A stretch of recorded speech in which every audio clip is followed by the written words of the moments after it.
On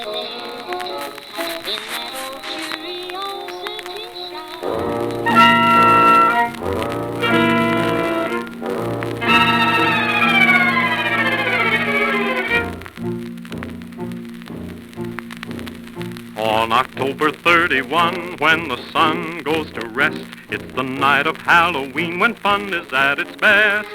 As we say farewell to gloom, Mrs. Witch rides a broom. Every pumpkin round the place becomes a funny face.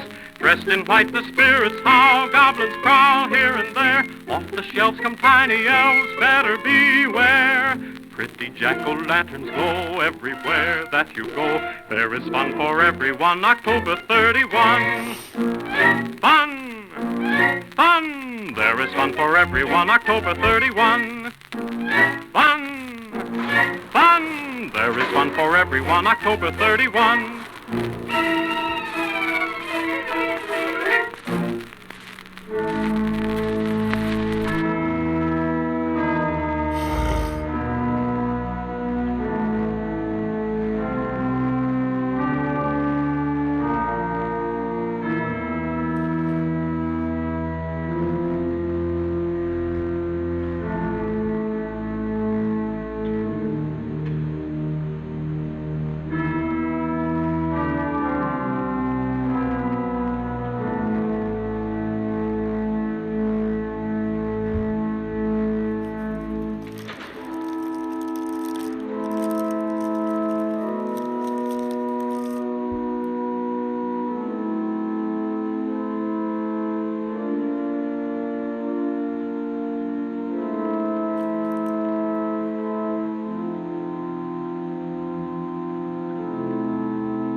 Well, good folk, I know we have a long ways until Halloween, but I know how early a lot of you like decorating, and so therefore everything that you see on this table will be for sale tomorrow night. That's Monday night, September the 16th, at 8 o'clock right here on this channel. Now, some of it you already saw, some of it you haven't seen, and I'm still unpacking boxes. That means there are going to be more surprises for tomorrow night. Is this it? No way. No way. But let's take a look at what's on the table anyway. It's all either Halloween season or autumn season related. Oh, I forgot to plug in my lights. Let's go do it right now because I want you to know that these lights light up. There's one. There's the other one. Get in there. And look, you see the little spider down there? Oh, there's another little spider. This is the most spidery house I've ever lived in. Well, since we've lit them up, we'll go ahead and leave them there and come back over to these items again. This has the Good Housekeeping seal of approval. Now that's not my pattern of rust bouquet, although it looks a lot like it. It's a casserole dish. You can see it has a beautiful decal, very similar to the ones that I have. And in fact, this says, hold it still, hold it still. Can you hold it still? Okay, so oven-proof, bake, serve, got the Good Housekeeping seal. PCP Company. PCP Company. Who was PCP? Well, it wasn't Payton City, because they made glass. I've already talked to you about either the lures or the Beistel cat. He is not marked, but he's one or the other. And this is the one that I told you about, that I did those repairs years ago just to keep him nice and stable. So I know that hurts his value for the purists, but for somebody who doesn't want to spend, I don't know, $80 or however much they go for, there he is. So he's all there. He's an old one. See? And his neck was almost getting ready to snap in two. Now he's nice and sure and sound, and you can use him for years to come. So we'll put him right back down there. I also talked about these masks. This is an old one. This is looking very 1930s and 40s, and this is just as paper thin. It's almost as thin as a grocery bag. And it has a lot of Scotch tape repair on the back, but none on the front. It just seems to be maybe 30s or 40s. You can see the little metal grommets where the strings or the elastic held this onto a child's face. Probably much more comfortable than those awful hard plastic things. Yep, you remember. I sure do too. Remember how your face would sweat? And if you didn't cut the lips and the eyes out just right, it would poke you, and it was, those things were awful. We have an old gauze mask. We took a look at that in the last video. I love these. They're so creepy. We also saw this wonderful tin horn, and we had a very close-up look. I keep saying that because I did a video, 1 or 2 days ago that featured a lot of these items. And so I'm going quickly. You can go back and look at that video, or, I hope you do. And then also tune in Monday night, tomorrow night, for a better look. I just dug this party guy out. He must be 30s or 40s as well. Apparently that was very exciting. Apparently that was a very exciting noise at parties in the 1940s. He's all there. A little faded, a little bit of loss on his nose. Hey, I'm just excited to have it. A little tin party noisemaker. And probably, I think, almost my favorite thing on this table is this old broom from a fireplace with an oak handle. This dates to at least, good heavens, this is probably almost 100 years old. This goes back to the 20s, because look at that, maybe the 30s. Look at that wonderful oak handle. That's old. And it's small enough, even though it's for a fireplace, wouldn't that be cute as a Halloween decoration? Now, any child born in the 1960s, as was I, and then in elementary school in the 1970s, remembers melted plastic popcorn, and we've got 3 of them. Fantastic. Without any damage. There's Kitty in the Moon.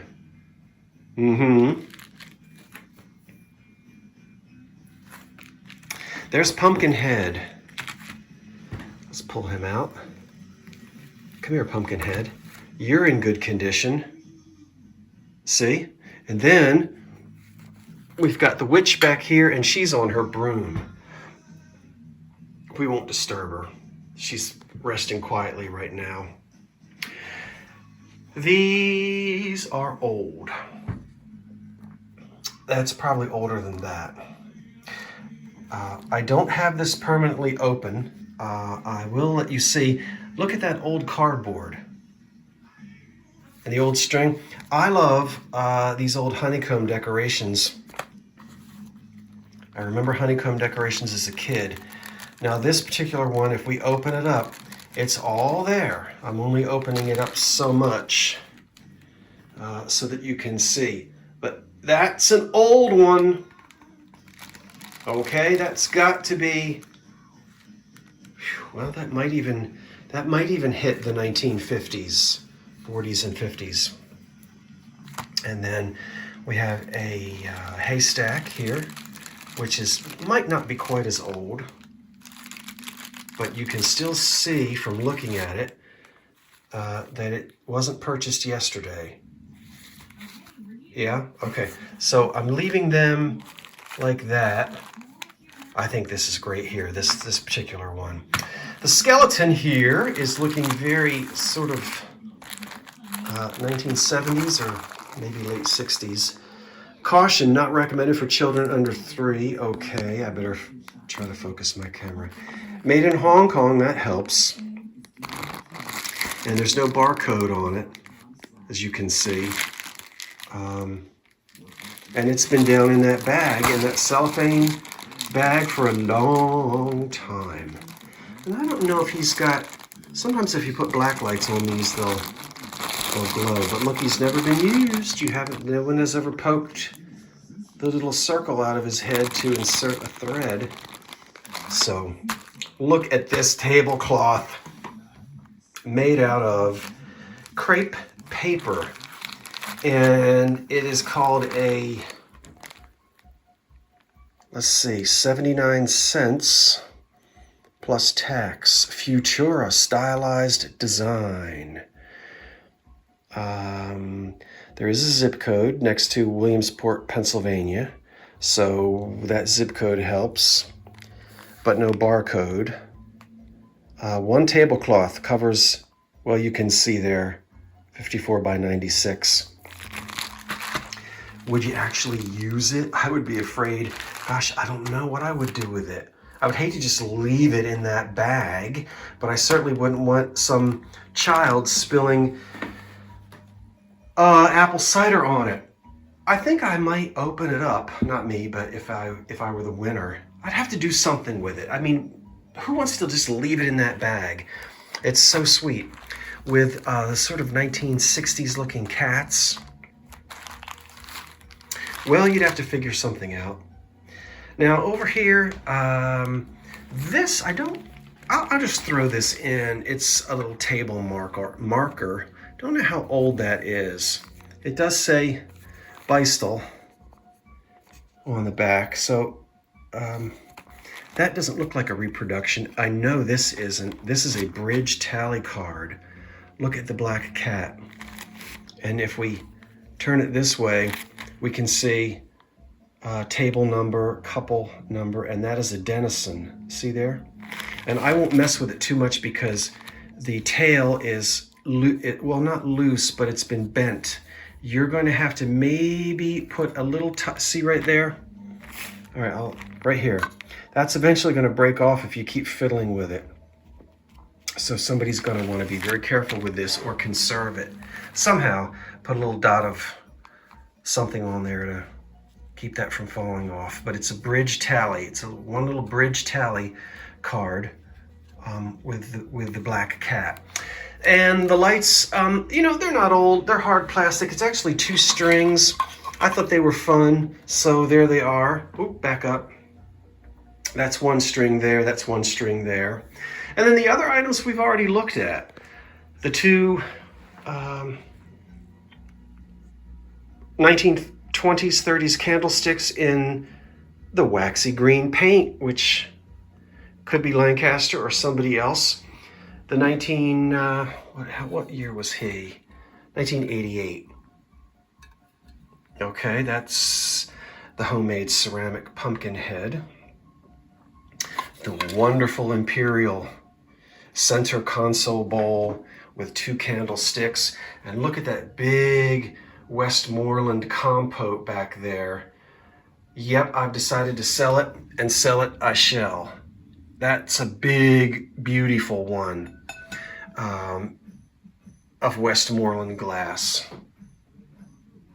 Now, we've got some, also not old, but fun anyway. 2 with green tops, 4 without. And so we'll be selling those electric candles. I haven't tested them, but you know, it's just a little Christmas. It's just a little Christmas light bulb that you put in there. 2 carnival glass pieces with very pretty, a creamer with roses, and then it's sort of like a rose bowl with roses on it in carnival. That's beautiful. Ha ha, hee hee, hoo hoo. Okay, for autumn season, and then the cigarette box. We looked at that in the last program as well. Now, let me back it up. And I have to turn around and make sure I'm not stepping on anything. Now, I want to make sure that you know there's going to be more. That's not it. I am still, as I said, unpacking boxes. So I'm sure there'll be some more glass. I think maybe some peach luster. And oh, I don't know what else. But we're going to have a good time tomorrow night right here at 8 o'clock at the Old Curiosity Shop for some Halloween items for you to add to your home decor. And I hope you'll join me. So until then, this is Scott from the Old Curiosity Shop saying thanks for watching, wait for the cat, and so long for now.